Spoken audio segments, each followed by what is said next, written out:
Bonjour, je suis Valérie Vanos, j'ai publié Hurler sans bruit chez Librairie Nova. C'est un roman, une histoire d'amitié entre trois femmes autour de leurs questions sur la maternité. J'ai le plaisir de vous en lire le premier chapitre. Il faut bien descendre du bus qui longe la corniche Kennedy. Je tourne le dos à la mer pour braver du regard la rue escarpée de l'autre côté de la route. Plantée au bord du trottoir, un pied dans le vide, je suis prête à me lancer. Je laisse passer quelques voitures, un peu plus qu'il ne faudrait, me coupant dans mon élan. Il va falloir me décider à franchir le flot de la circulation et gravir la côte, sans réfléchir ni m'arrêter en route. Je sais ce qui m'attend là-haut. Je suis venue il y a 5 jours. Il fallait revenir vite, le temps était compté. La semaine dernière, j'avais monté ce raidillon comme on se dirige vers une sortie de secours, avec emballement. Puis je l'avais descendu, comme on glisse dans le vide, sans s'en apercevoir. Aujourd'hui, face à cette côte à gravir, je le souffle coupé. Je manque d'air en arrivant au milieu. L'entrée du bâtiment n'est plus qu'à 20 mètres. Le portail m'attend sur la droite. J'avale de l'air comme je peux, dans une inspiration saccadée et fébrile. Mon cœur semble battre au point de déraper de sa mécanique régulière. Les muscles de mes jambes sont comme sidérés. Je dois à nouveau m'arrêter pour me calmer. Je me retourne vers le ciel encore bleu et la mer qui scintille sous la lumière adoucie par l'automne. Puis je fais à nouveau face aux nuages gris qui s'imposent vers le nord et se battent lentement comme pour se venger d'un trop long été. Un dernier effort pour passer le portail, longer les cyprès, franchir les quelques marches pour entrer dans le bâtiment. Encore quelques pas et tout sera fini. J'y suis. Dans un reflux, ma tête se vide. Je ne me souviens plus des indications données pour ce rendez-vous. Premier étage ou sous-sol? Mon cœur panique, cogne trop fort, dans mes tempes alors que je me dirige vers l'accueil. J'ai l'impression qu'aucun sang ne va sortir de ma bouche à sécher, ou bien qu'il va être couvert par ce battement cardiaque vrombissant dans mes oreilles. Je vais parler trop fort, tout le monde va m'entendre. J'essaie de moduler ma voix, sortir les mots sans altération, sans larmes, sans émotion. Bonjour, j'ai rendez-vous avec le docteur Bernard pour une intervention. Pour les IVG, il faut vous présenter au sous-sol directement. Je me retourne sur une salle d'attente, mais ce n'est pas celle où je dois m'installer. Je détourne le regard de ces chaises, où s'alignent des femmes au ventre rond pointées vers moi comme un peloton d'exécution. Je cherche des yeux la porte d'accès, une sorte d'issue de secours. Jaune, biffé de mots au feutre noir, fin, habité de quelques papiers seulement, mon dossier a été rempli par le gynécologue vendredi dernier. Il me paraît si mince pour un événement qui prend tant de place. La dame de l'accueil, celui réservé aux IVG, l'ouvre sans un mot. Elle m'adresse un sourire dans lequel je crois lire un peu de bienveillance. Je m'accroche à cette faible manifestation d'intérêt pendant qu'elle tourne rapidement les feuilles volantes, l'analyse de sang, l'échographie, ma lettre de consentement. Des documents sans expression qui ne racontent aucune histoire, comme s'il n'y avait rien à dire. Pourtant, entre les lignes du compte-rendu clinique de l'échographie de datation, j'ai pu discerner tant de choses. La date. Je suis tombée enceinte le jour où il est revenu, quelques semaines après m'avoir quittée. Caché sous le vocabulaire médical, toute la scène a ressurgi. Il était entré par le grand portail, m'avait trouvé allongé sur un transat devant les portes-fenêtres des chambres. Il ne m'avait donné aucune explication. On s'était immédiatement embrassés sans se parler. J'avais fermé les yeux sur tout ce qui avait pu se passer, les raisons de son départ, celles de son retour, juste pour profiter de ce moment, de ce désir qui pouvait peut-être permettre de tout recommencer. Il m'a poussé en enlevant mon t-shirt jusqu'à la salle de bain, la première pièce à côté de la porte. C'est en lisant le compte-rendu de l'échographie que cela m'a frappé. Nous n'avions pas fait l'amour, il était revenu pour me sauter, me baiser, prendre son pied, là par terre sur le carrelage noir de cette salle de bain. J'ai fait semblant d'aimer ça, peut-être même que j'y ai cru moi-même, trop heureuse qu'il revienne, prête à tout accepter sans condition. Tout au long des 2 années passées ensemble, j'ai aimé faire l'amour avec lui, sauf ce jour-là, celui qui est inscrit comme la date de conception. La dame de l'accueil survole la lettre de consentement. Est-ce qu'elle y perçoit toute la panique qui m'étreint à l'idée de cette grossesse? Mes yeux gênés se perdent sur le mur qui me fait face, un planning que seul le personnel doit comprendre. Des listes de numéros de téléphone, des affiches au bord jaunis sur la contraception ou encore sur les méfaits du tabac pendant la grossesse. Je ne crois pas qu'elle voit tout ce qui transpire derrière ces mots administratifs, que je concentre simplement à ce qui me terrifie le moins. Elle tourne la page, dépose mon histoire sur la pile entassée sur le comptoir, des dossiers fins et jaunes cohabitent avec des roses, dont certains sont très épais. Elle m'oriente vers une salle d'attente, avec un sourire compatissant, auquel je tente encore de m'accrocher, et me congédie d'une phrase à l'affabilité relative.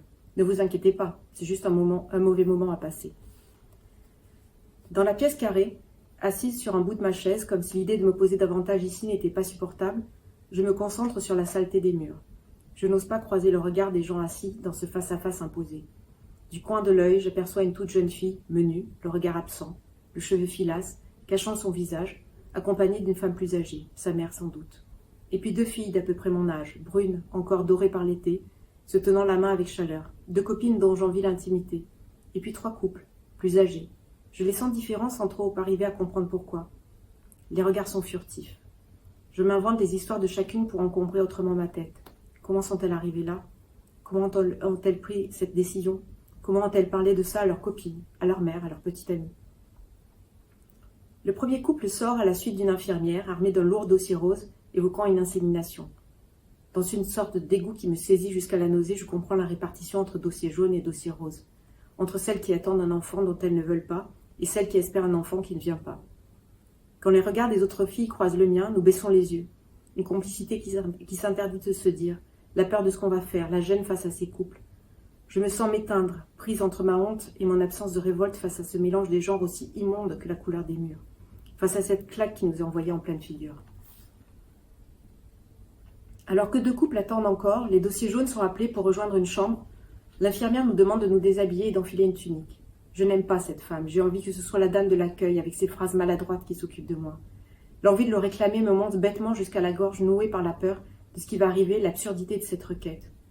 Mon médecin de famille m'avait prévenu, à mot couvert, de ne pas me montrer trop sensible.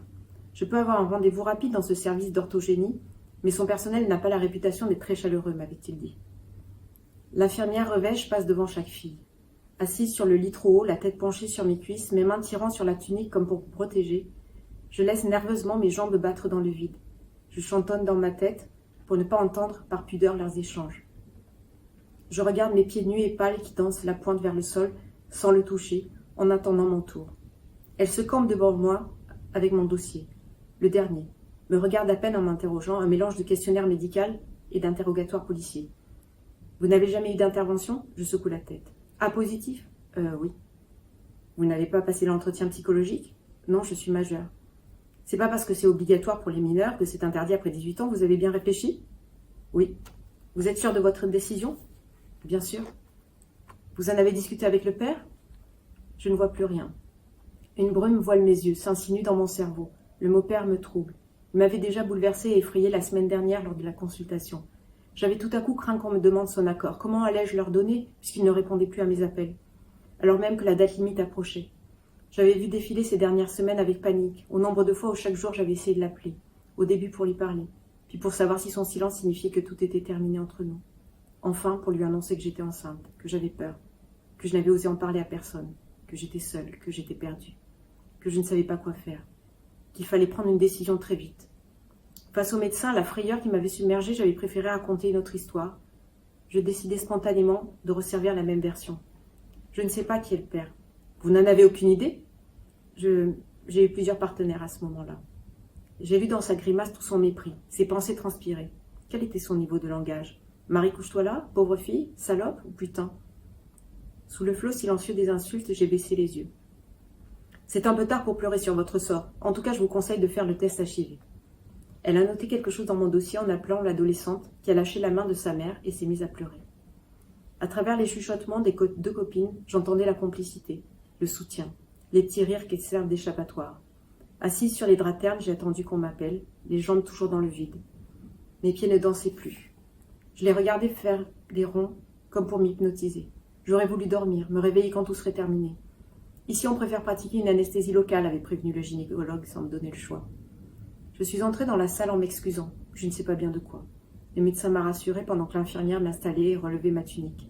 Je sentais mes jambes trembler dans les étriers. Ça va aller vite, ça m'a fait à peine mal. J'ai baissé la tunique jusqu'à mon nombril, dérisoire protection. Je l'ai serrée dans mes poings en sentant la douleur fulgurante me traverser le bas-ventre. J'ai étouffé un cri, senti tout mon visage se crisper, mon corps se tendre, les mâchoires serrées, depuis des jours, de mes pieds à mes pieds qui dansaient tout à l'heure. J'ai chantonné à nouveau dans ma tête, fermant les yeux avec force pour me focaliser sur autre chose, m'extraire d'ici. « Vous voyez, c'est déjà fini, m'a dit le médecin en me tapotant légèrement la main jusqu'à ce qu'elle se décrispe. L'infirmière va vous expliquer la suite pendant que vous vous reposez dans la chambre. » Allongée sur le lit, j'ai écouté comme mes compagnes, dans une pesante concentration, ce qu'elle nous expliquait. Le sang qui allait couler, quelques jours peut-être plus. Les spasmes. Prendre nos précautions la prochaine fois. Elles peuvent prendre des antidouleurs?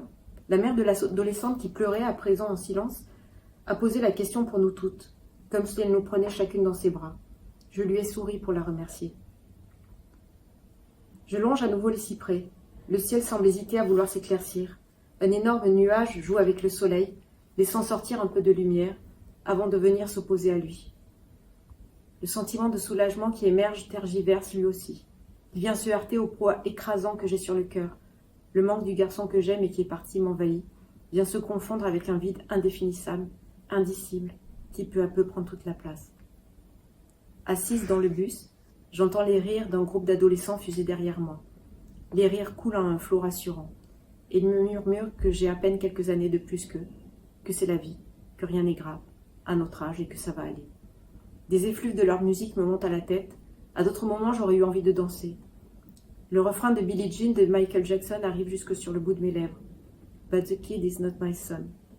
Je me suis mise à pleurer. Merci pour votre écoute. Merci Élise pour ce moment de lecture.